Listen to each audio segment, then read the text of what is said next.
Mhm. Mukhang kailangan ng isang energy rito na kumalma with the keep it chill. Pero alamin natin kung anong klaseng energy 'yan. And sino yang dapat kumalma? Puwede rin naman kayo 'yan, but I'm picking up another energy, someone connecting with you guys very strongly. So let us see kung bakit niya kailangang kumalma. Ano ba talaga ang sitwasyon na kanya rito na kinalalagyan ngayon? Okay, so let us see. All together, alamin natin ang, kaganapan dito sa inyong reading. Just take only what resonates, okay? Huwag niyong kakaligtaan. Iyan. So let us see.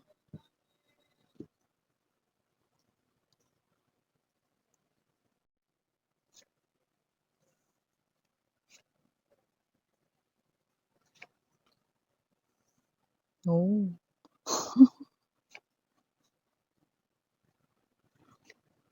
Okay. Okay. We have here the Eight of Rings right at the center of the yeah! We're hearing that song. Yan, oh. Ikaw ang pag-ibig sa araw at gabi. Ikaw ang pangarap ng law sa dilim. Yan, oh. Ano daw? Eh, kung gano'n naman pala, eh, bakit naman ganito 'to? Ayan 'no. Yan mga babes, huwag kayong masyadong mag-expect sa kanta ko 'no. Una sa lahat, hindi ako songerist. Songerist! Yeah, we have here the King of Rings. So yun yung mga babes 'no, okey. Kung sino man itong energy na 'to 'no, matibay ang ebidensya 'no, at pinangalawahan pa ng awitin na yun 'no, ni, Ate Jaya, ayan 'no. 'Yan, na kung sino man 'tong energy na 'to 'no, yeah, this person here feels like langit ang buhay sa tuwing ika'y 'yan 'no, kapiling niya, parang gano'ng klase ng energy 'no. So, kung sino man 'tong energy na 'to 'no, happy siya pero ba't ganito? Kaloka siya. Ba't miss 'yan, ano ba 'yan 'no? Yeah, unahan ko na kayo, hindi siya red flag, okay. Pero may ibang situation tayong nakikita rito 'no. We have here the Paradise, yeah, this symbolizes kaligayahan, happy siya 'no, 'yan 'no, anong ligaya, you know, sa tuwing ika'y 'yan, mamasdan, 'yan 'no. Ace of Rings, first date, daydreamer. Okay. Page of Roses, Ten of Roses, Three of Flutes. Kaya pala. So, hi and hello there everyone. My name is Yan. Welcome new subscribers, returning tambayers. Thank you sa inyong walang sawang love and support for me. At kung hindi niyo pa knows, no, meron pa tayong other channel. Link is down below sa ating description box. So, if interesado, click lamang yung link na yan para kayo ay makapunta there. At araw-araw yung nag-upload tayo ng collective readings for all signs doon. At syempre mga babes, wala tayong gender dito. So, babae, lalaki, LGBT, lahat po ay welcome. So, just take only what resonates. So, at okay, meron kayong free will na free niyong gamitin if you want to claim the messages at gamitin itong guidance or not. So, timeless din po tayo dito. Pwedeng ito ay nangyari na, like tapos na to some of you. To some of you, pwedeng nangyayari na po ngayon or sa kasalukuyan na panahon, present moment. At sa iba naman ay hindi pa at mangyayari pa lamang no, sa kanilang future, near future, no? Or future, like a prediction. Okay? So, yeah, no? So, nakikita natin dito mga mahal, meron dito with the Four of Flutes energy, Page of Rings right in here, matibay ang ebidensya ni itong tao na 'to 'no, is someone right here 'no, okey, na hindi siya rito tumitigil ng kakaisip sa'yo. So, hindi na ako magtataka kung meron siya ritong tagyawat kahit hindi sa ilong. Sa kaiisip sa'yo, 'yan. So, kung sino man 'tong energy na ito, nakikita natin dito 'no, na nakakaloka yung ating nakuhang song 'no. with that song of Ate Jaya, okay? Alam mo this person here 'no, is someone 'no, na pag-ibig yung kanyang nararamdaman for you guys 'no. Pero sa pinapakita niya rito nakakaloka. Hindi niya kinakaya ang presence mo.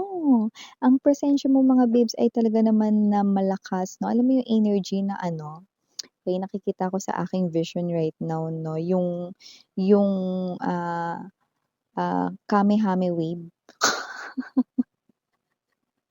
ni Son Goku, 'yan 'no.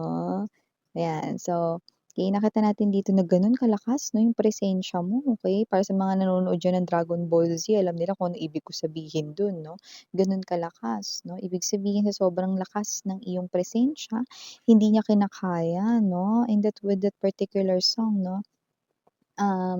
Kasi when we're getting song, when we're hearing song 'no, whatever that case may be, it's somehow related with your reading. So, from the looks of this person here likes you so much 'no, that he or she cannot bear your presence 'no.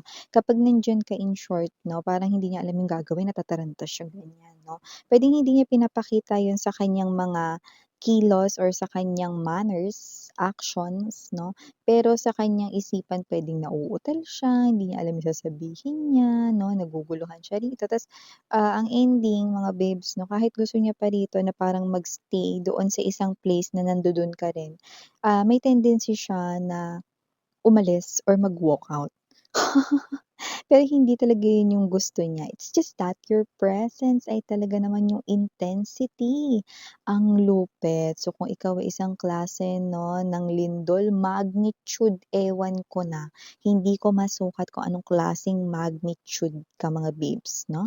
So, ang lupit ng iyo ritong presence 'no, para sa person na 'to and this person right here ang ganda. Kasi hindi siya red flag with the King of Rings energy, hindi siya red flag 'no. Ah, Etong tao na 'to 'no, is someone here na nakakita rito 'no ng potensyal tayo na seryoso talaga siya sa'yo. We have here the ring, and this is the ring na symbolizes forever. So definitely this person here sees you as his or her future spouse, sees you as a potential wife or potential husband right in here. So with this particular camera guy, 8 of Rings, wala tayong gender. This person here is matagal ka na niyang gusto, matagal ka na niyang inoobserbahan rito. Tumindi na nga yung feelings niya for you, 'no? Look at that. From the Knight of Rings, this person became the King of Rings, 'no? So, nag-e-escalate, 'no? Nag-e-elevate, 'no? Nakikita natin dito na yung feelings niya for you is getting stronger and stronger and it also becomes clearer and clearer every day that this person here wants you. Only you, 'yan. Kaya naman kung sino man 'tong energy na 'to, happy siya sa tuwing nakikita ka niya 'no, pero 'wag ka lang masyadong lalapit kasi maaaring makita mo rito 'no, ang kanyang kahinaan 'no, natataranta siya rito, hindi niya alam kung anong gagawin. Tapos nagiging clumsy rin siya 'no, may mga bagay siyang hawak na nabibitawan niya. Tapos 'pag nakatingin siya sa'yo 'no, umiiwas siya ng tingin 'no, yung parang feeling mo may kasalanan siya sa'yo or whatsoever 'no. So, ayaw niya ma-misinterpret mo yun pero gano'n kalakas yung intensity mo, sobrang nahihiya siya sa'yo, parang hindi niya alam kung anong gagawin niya, parang gusto niyang tumakbo sa comfort room at tingnan kung yung bangs niya ba ay naka-fly away. Magulo ba yung buhok niya or meron ba siyang dumi sa face 'no, gano'ng klase ng energy. Gusto niyang i-check agad-agad 'no, kung maganda ba yung kanyang itsura nung humarap siya sa'yo or maayos ba yung kanyang itsura nung humarap siya sa'yo. 'Yan 'no, kung sino man 'tong energy na 'to, see? This person here is definitely 'no, sobrang gustong-gusto ka niya, naglo-look forward nga siya rito sa inyong first date. Look at that, see? Maybe your favorite is ice cream 'no, or maybe this person's favorite is ice cream right in here na looking forward for that first date with the Ace of Rings, okay? And alam mo for the rings na mga present dito, isa lang ibig sabihin talaga niyan, this person here is seryoso sa inyo. Hindi ko siya nakikitang naglalaro rito 'no. Hindi sa kanya uso ang paglalaro ng feelings 'no, okey. Actually galit pa nga siya rito 'no, parang meron siyang mga meron siyang mga tao sa life niya, like puwedeng may mga friends siya rito na dumaan sa ganyang klase ng mga red flag na 'yan or baka may family member siya na ganyan 'no, 'yan 'no. So, galit siya sa mga red flags, galit siya sa mga manloloko, galit siya rito sa mga naglalaro ng feelings, galit siya rito sa mga walang kuwenta, ayan 'no. Kaya naman kung sino man 'tong energy na 'to 'no, makakaasa kayo na ang puso niyo ay iingatan niya dito. You are inside this person's fantasies, always daydreaming about you night and day, yeah, with that particular song 'no, ni Ate Jayet 'di ba, with that 'no, Araw at Gabi, 'di ba? Sa araw at gabi, 'yan. Kung sino man 'tong energy na 'to 'no, araw at gabi, ika'y kanyang naiisip. So, with the page of process energy, um, Ten of Roses energy and the Three of Flutes, 'yan mga babes 'no. Kung sino man 'tong energy na 'to 'no, alam ko may tanong kayo rito, eh, ba't 'di pa yan nagsasalita miss yan? Bukod dun sa intensity na kay lakas 'no, ng inyong presence 'no, siya po ay nangangalap pa rito 'no, hindi ng ebidensya kasi sure na siyang may gusto siya sa'yo. Ang kinakalap niya rito ay ang mga advices at tips ng kanyang friends 'no, regarding kung paano ba rito 'no, mapapasagot 'no, ang isang guy or ang isang woman, LGBTQs of course welcome din kayo. Paano ba manligaw? Puwedeng yun yung tanong niya 'no. Ano bang dapat kong gawin para mapasagot ko siya, para talagang masigurado ko rito. Nanghihingi pa siya ng mga tips sa mga ka-close niya rito, ka-close na mga kaibigan, ka-close na mga katrabaho 'no. So, nakikita natin yun dito 'no, puwedeng pinsan niya, basta ka-close, okey? Kung sino man 'tong energy na 'to 'no, 'yan ang ginagawa niya dito 'no, preparation 'yan. Pero tingin ko, ang mas kailangan niyang i-prepare yung sarili niya mismo. Kasi parang ang energy nito kahit makakalap siya rito ng mga tips 'no, or anong mga maganda ritong sabihin or gawin 'no, nakikita ko rito na 'pag nasa harapan mo na ito, ay naku baka magtawag ka ng medic mahimatay ito. Hindi pa siya nagsisimulang magsalita baka himatayin na ito. Yan ang nakikita ko rito, okey?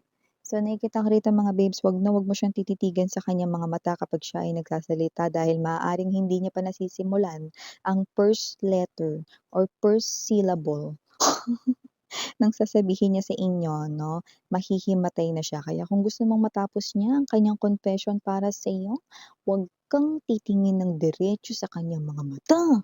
Kasi maaari talaga na hindi niya matapos at tsaka baka siya ay mag-walkout dito, ma-misinterpret mo pa yun, 'yan 'no. Yung iba sa inyo may clue na kayo kung sino 'to, nakita ko na dito 'no, kasi parang kayo 'to na medyo malakas ang inyong radar, infrared man 'yan or Bluetooth, nakikita natin dito na mukhang yung iba sa inyo alam niyo na kung sino ang tinutukoy ng mga baraha ko. So yeah, mga babes 'no, good luck pero hindi sa inyo, good luck sa person ito. But definitely this person here is such a nice guy, a nice woman right here. LGBTQs of course welcome din kayo. Okay? This person here is someone na nakikita ko rito, no, not playing with any emotions, no. Hindi 'yun sa kanya, hindi 'yun ang kanya rito, no, na ugali, and also puwede niyo talaga siya rito, no, na pagkatiwalaan at deserve niyang mabigyan ng chance, but it's all up to you. So yeah, these are all the messages I've got right here for you, sweethearts. Thank you so much no dahil lagi kayong nandito. Thank you everyone. New subscribers, welcome. Sana magstay din kayo. And sa aking mga tambayers dyan, no, na palaging nandito 24/7. Thank you so much everyone. Please do check out other channel if interested. No, may mga collective readings tayo doon. At kahit na matagal na uploaded ang isang video, pwede nyo pa rin panoorin basta tinatawag kayo, tinatawag yung atensyon ninyo. Buksan mo ako. Yan, no? Buksan ninyo kasi maaaring iyon ay ang mga mensahe na dapat mo pa lamang marinig this time. So again, I'm Yuriana on me, Sarang Hiya, Love and Light, sweethearts. Annyeong!